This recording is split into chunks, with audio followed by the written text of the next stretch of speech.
सांग मैंने मत निहाती कमेंट सेक्शन में जनइबे कि आपण मैंने केबे छोट बेले निहाती पिज्जा खाइबा कांदी थे बो कही चल मुझे तो पिज्जा बन दूसरी सी भी बिरी चाउल पिज्जा बन के हाँ कि ना मत निहाती कमेंट जनइबे।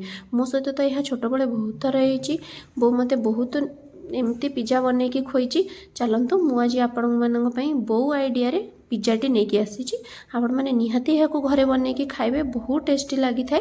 चलतु मुझे से तो बिरी चाउल आप देखिले मु भल भाव बाटिकी रखीदे पियाज भृसंग पत्र कंचा लंका को छोट छोट खंड करके काटिकी रखीदे मु गैस लगे नहीं गैस लगेला तावा बसई देछि तावा बसैला परे देखंतु मु पिठौटी दे देथिली पियाज कंचा लंका भृसंग पत्र मुता ऊपर दे देथिली किछि टाइम ताको क्रिस्पी होबा पई छाड़ी देथिली तापरे मुझे एपट सेपट नौटेबा नहीं तादेहरे मुझे सोरिष तेल पकई आप निहाती सोरिष तेल ही यूज करेंगे आधे सोरिष तेल यूज कले तार टेस्टा बहुत निरा आसी थाए।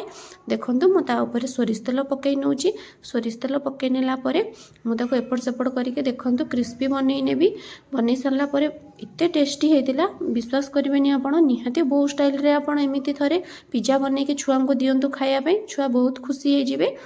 देखंतु मोर एठी केमिति चकुलीटी पूरा क्रिस्पी बनी पियाज पका पिज्जा ही आपको कहींपर से बो भाषा रे। चलतु खाइबा मिसी करके बहुत टेस्टी होता आपड़ निहाती एपरी भाव में घरे बनइबे मत निहाती कमेंट करेंगे केमिति लागिला पियाज पका पिज्जाटी मत निहाती जनइबे। मु तो यह छोट बेले बहुत थर खाई आपण मैंने खाई कि नहीं मत सेटा भी कमेंट रे जणांतु। चलतु खाइदेबा।